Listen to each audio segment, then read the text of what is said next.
নমস্কাৰ আজিৰ ক্লাছৰ আমাৰ প্ৰথম মন্দিৰটো হৈছে উমানন্দ মন্দিৰ ওকে এটা বস্তু মনত ৰাখিব যে যেটো প্ৰেজেন্ট টেম্পল সেইটো বনাইছিলে কোনে Ahom ruler Swargadeo Gadadhar Singha The present temple on the island of Umananda was built by the Ahom ruler স্বৰ্গদেউ গদাধৰ সিংহ আৰু সুপাৰভাইজ কোনে কৰিছিলে হিজ মিনিষ্টাৰ গড়গয়া সন্দিকৈ ফুকন গতিকে দুইটা পইণ্ট ইম্পৰ্টেণ্ট হয় ষ্টেটমেণ্ট বেছ কুৱেশ্যনো দিব পাৰে বা মিলাব দিবও পাৰে ক'ত গ'ল অ'কে ঠিক আছে তাৰ পাছত এটা বস্তু মনত ৰাখিব যে মহাশিৱৰাত্ৰি এই ফেষ্টিভেলটো উমানন্দ মন্দিৰত ডাঙৰকৈ পতা হয় ওকে চ' যিমানখিনি পইণ্ট ইয়াত দিয়া আছে গোটেইখিনি ইম্পৰ্টেণ্ট লগতে আপোনালোকে নিশ্চয় জানে উমানন্দ মন্দিৰ আছে ব্ৰহ্মপুত্ৰ নদীৰ মাজত আৰু এইটো কি হয় পৃথিৱীৰ আটাইতকৈ সৰু ৰিভাৰ আইলেণ্ড নাও এই উমানন্দ মন্দিৰটো যিটো হিল্লকৰ ওপৰত আছে তাক কি নামেৰে জনা যায় ভস্মাচল নীলাচল চিত্ৰাচল ভস্মাচল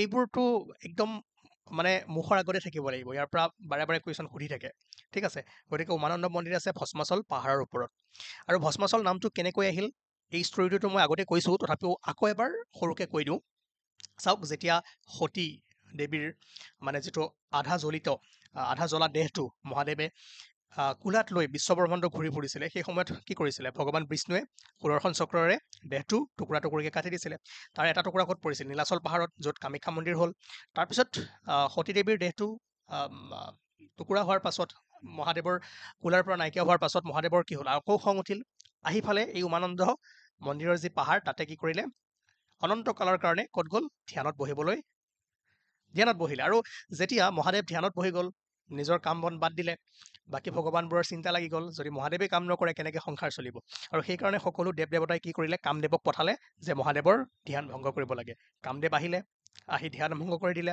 আৰু ধ্যান ভংগ কৰাৰ লগে লগে মহাদেৱৰ কি হ'ল থাৰ্ড আই তৃতীয় আইটো কি হৈ গ'ল তৃতীয় চকুটো অ'পেন হৈ গ'ল আৰু কামদেৱ এই ঠাইতে ভস্ম হৈ গ'ল আৰু তাৰ পাছতেই এই হিল্লকটোৰ নাম কি হ'ল ভস্মাচল ঠিক আছে তো এই কাহিনীটোতো আমি আগতে বহুত ডাঙৰকৈ পঢ়িছোঁ এতিয়া সৰু সুৰাকৈ আকৌ এবাৰ কৈ দিছোঁ বাকী এটা মনত ৰাখিব পিকক আইলেণ্ড বুলিও কয় ব্ৰিটিছাৰসকলে তেওঁলোকক ব্ৰিটিছসকলে পিকক আইলেণ্ড বুলি কৈছিলে আৰু যিহেতু দূৰৰ পৰা দেখাত এটা ময়ূৰ চৰাইৰ দৰে দেখা পোৱা যায় ঠিক আছে আৰু এই ভস্মাচল নামটো কেতিয়াবা সুধিব পাৰে যে উমানন্দ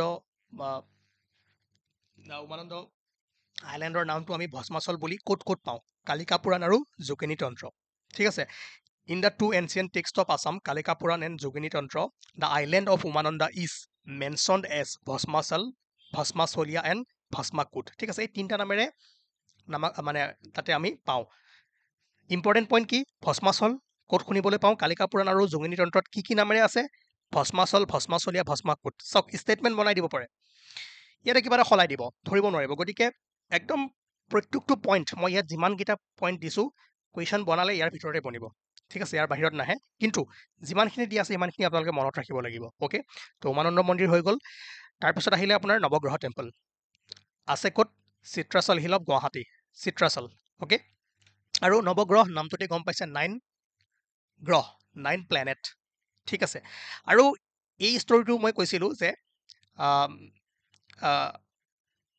ইয়াতে ব্ৰহ্মাই ঠিক আছে according to the legends Brahma the creation god হয় নাই যাক আমি সৃষ্টিৰ ভগৱান বুলি কওঁ created the stars and the planets here ইয়াতে ষ্টাৰ্ছ আৰু প্লেনেটৰ কি কৰিছিল সৃষ্টি কৰিছিলে and so' the place came to be known as Pragjyotishpur আমাৰ গুৱাহাটীৰ নামটো কামৰূপ কেনেকৈ আহিলে প্ৰাগজ্যোতিষপুৰ কেনেকৈ আহিলে এই কামৰূপ এইমাত্ৰ আমি যিটো পঢ়িছিলোঁ যে ইয়াত ভস্মাচল হয়নে কামদেৱৰ কি হৈ গ'ল ভস্ম হৈ দেহটোতো নাইকিয়া হৈ গ'ল আৰু তাৰ পাছত দেৱ দেৱতাসকলে মহাদেৱক ৰিকুৱেষ্ট কৰাত পূজা কৰাত বা এনেকৈ ৰিকুৱেষ্ট কৰিলে আৰু যে আমিয়ে পঠাইছিলোঁ তেওঁক আকৌ জীৱন দান দি দিয়ক আৰু তেতিয়াই এই ঠাইতে কামদেৱে আকৌ পুনৰ ৰূপ পাইছিলে আৰু তাৰ পৰা কামৰূপ নামটো আহিছিলে ঠিক আছে আমি হিষ্ট্ৰীৰ সময়ত ধুনীয়াকৈ এই বস্তুবোৰ চাইছোঁ সেইকাৰণে এতিয়া আমি সময় ৱেষ্ট নকৰোঁ অ'কে তো নৱগ্ৰহ টেম্পলৰ ওপৰত চিত্ৰাচল পাহাৰত আছে নৱগ্ৰহ মিনছ 9 প্লেনেট আৰু প্ৰাগজ্যোতিষপুৰ নামটো ইয়াৰ পৰাই আহিলে কেনেকৈ আহিলে এই তিনিটা বস্তু চাই থৈ দিয়ক স্ক্ৰীনশ্বট মাৰক লিখি দিয়ক ইয়াৰ পৰা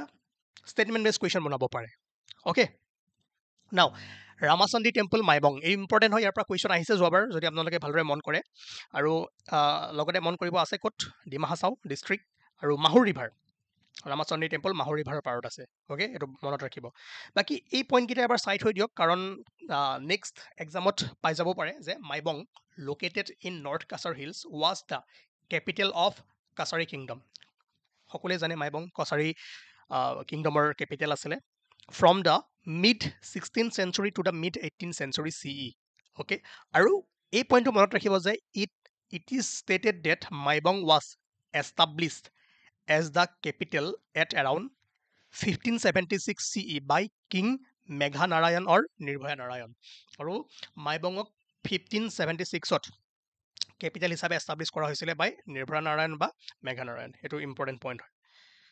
অ'কে, আৰু যদি চাই আপোনালোকে আৰু এইটোৱে to the north of the historic Maibong town lies the famous Ramachandri temple. এই পইণ্টটো ইম্পৰ্টেণ্ট হয়, কেতিয়াবা সুধিব পাৰে যে মাইবং টাউনৰ নৰ্থত আছে নে চাউথত আছে নে ইষ্টত আছে নে ৱেষ্টত আছে। যিহেতু বহুত পৰীক্ষা হৈ গ'ল, কুৱেশ্যন এতিয়া মানে এক্সট্ৰিম কুৱেশ্যন সুধিব পাৰে, গতিকে কুৱেশ্যন বিচাৰি এই পইণ্টবোৰো সোমোৱাই দিব পাৰে, চাব পাৰে। ঠিক আছে, তো নৰ্থত আছে মাইবং টাউনৰ। লগতে মনত ৰাখিব যে according to the rock inscription carved in the temple wall, this temple was built around 1721 AD by a king named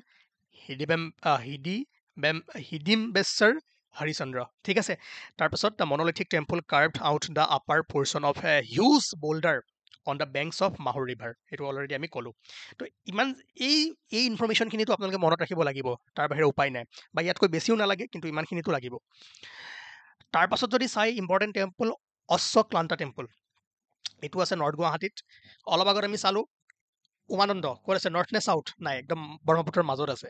ঠিক আছে, নৱগ্ৰহ টেম্পল চাউথত আছে, বাট অশ্বক্লান্ত টেম্পলটো নৰ্থ গুৱাহাটীত আছে।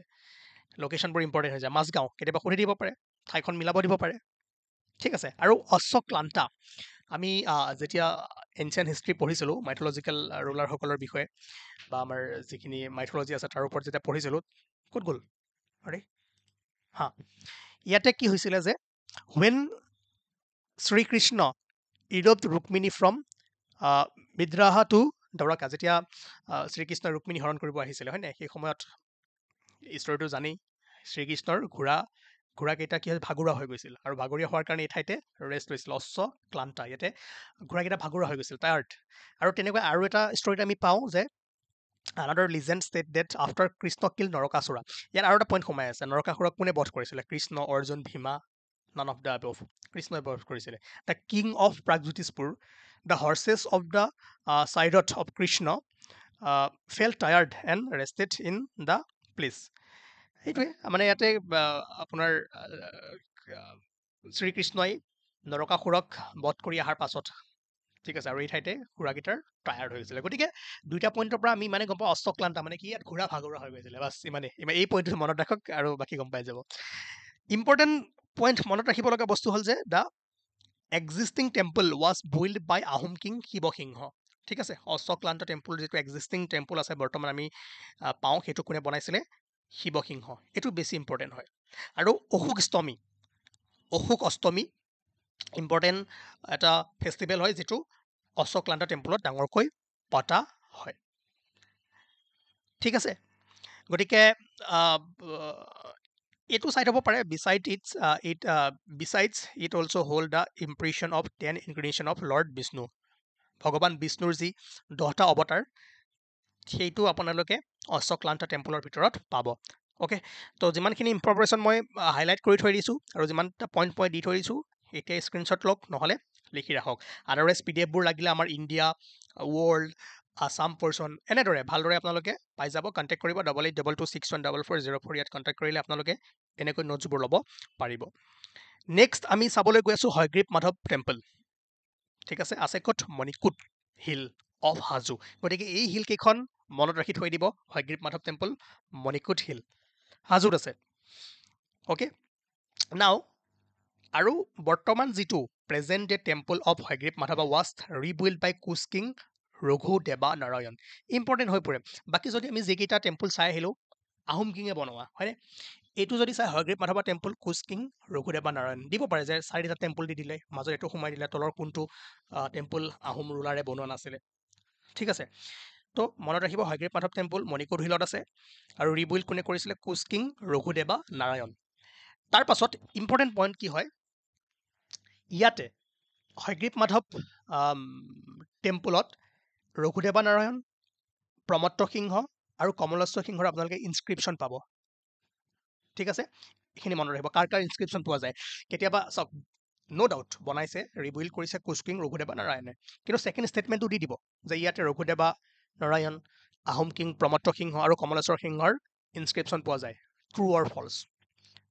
ঠিক আছে, তাৰ পাছত এটা কথা বস্তু মনত ৰাখিব যে Ahom ruler Swargadeo Pramatta Singha build the Fakuwa Dol situated within the temple premises. আৰু এই হয়গ্ৰীৱ মাধৱ মন্দিৰৰ ভিতৰত যি ফাকুৱা দৌল আছে সেইটো বনাইছিলে স্বৰ্গদেউ প্ৰমত্ত সিংহ। গতিকে এই চাৰিটা ষ্টেটমেণ্ট দি দিব, ক'ব যে কোনকেইটা শুদ্ধ কোনকেইটা ভুল, তেনেকৈ দিব পাৰে। আৰু বাকী ইয়াতে আপোনালোকে জানে বুঢ়া মাধৱ, আমি বুঢ়া মাধৱৰ তাতে মূৰ্তি পাওঁ বা টেম্পল পাওঁ। লগতে এই পইণ্টখিনি চাই থৈ দিব, পঢ়ি থৈ দিব। আৰু বিষ্ণুৰ আমি যিমানবোৰ অৱতাৰ আছে তাৰো আমি মূৰ্তি পাওঁ, তাৰে ফটো পাওঁ। আৰু বিভিন্ন গড দেৱ দেৱতাৰ আপোনালোকে ইয়াতে হয়গ্ৰীৱ মাধৱত পাব। লগতে the temple is also' a pilgrim site for Buddhist. বুদ্ধসকলৰ বাবেও এই টেম্পলটো কি হয়, এটা পবিত্ৰ স্থান হয়। আৰু বহুতে মানে বিশ্বাস কৰে যে লৰ্ড বুদ্ধাই ইয়াতে মহাপৰিনিৰ্বাণা এটেইন কৰিছিলে। ঠিক আছে, there is a believe that lord বুদ্ধাই attain Mahaparinirvana in this site. So' কেতিয়াবা সুধিব পাৰে যে হয়গ্ৰীৱ মাধৱ টেম্পলটো কোন দুটা ধৰ্মৰ কাৰণে বহুত বেছি ইম্পৰ্টেণ্ট হয়নে নহয়? ইয়াতে হিন্দু আৰু বুদ্ধিষ্টটো হয়। কেতিয়াবা দিব পাৰে হিন্দু আৰু জৈন, হিন্দু আৰু কিবা শিখ। গতিকে এই পইণ্টবোৰ আপোনালোকে চাব লাগিব, আৰু কুৱেশ্যন পেটাৰ্ণটো কেনেকৈ কি হয় তাৰ ওপৰতো গুৰুত্ব দিব লাগিব। আৰু সেইকাৰণে আমি কৈছোঁ যে এটা ছিৰিজ চলাই আছোঁ, ইয়াতে আমি অকল MCQsসমূহ কৰিবলৈ ট্ৰাই কৰিম। তো আপোনালোকে জইন কৰিব পাৰে, অনলি MCQ পাব। কিন্তু এই নোটছবোৰ পাবৰ কাৰণে, এই কৰ্চবোৰ পাবৰ কাৰণে আপোনালোকে আৰু বেলেগকৈ ল'ব লাগিব। বাকী মই কওঁ 199 ৰুপিছতে সকলোবোৰ পাই যাব, ইণ্ডিয়া, আছাম এণ্ড ৱৰ্ল্ড। আৰু লগতে অকল যদি MCQsবোৰ কৰিব বিচাৰে, আৰু মানে যিবোৰ প্ৰিভিয়াছ ইয়াৰ কুৱেশ্যন আছে ডিপাৰ্টমেণ্টেল এক্সামেই হওক বা যিয়ে হওক, সেইবোৰ আমি ইয়াতে কৰিম। ঠিক আছে, অ'কে। আমি ক'ত আছিলোঁ এতিয়া? হয়গ্ৰীৱ মাধৱ ন? অশোকান্তা হৈ গ'ল, হয়গ্ৰীৱ মাধৱ হৈ গ'ল, দেন মদন কামদেৱ কৰিলোঁ নে? অ'কে, ঠিক আছে, আজি আমি ইমানলৈ চাওঁ। বাকী যিমানবোৰ টেম্পল আছে আমি নেক্সট ক্লাছত কৰিবলৈ ট্ৰাই কৰিম। Thank U.